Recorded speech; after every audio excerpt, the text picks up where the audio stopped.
Hi! In front of me is Samsung Galaxy Tab S6 Lite, and today I would like to show you how you can switch on or off autocorrection in GBoard keyboard on this device.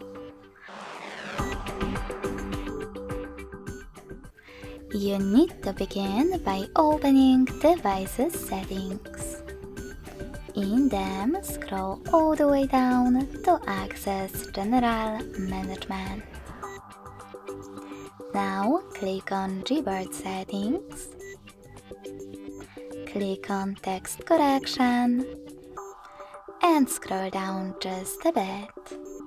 Lastly, tap on this switcher next to Autocorrection to turn it off or on.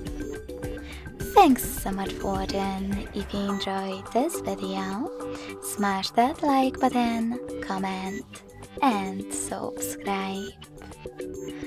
Bye!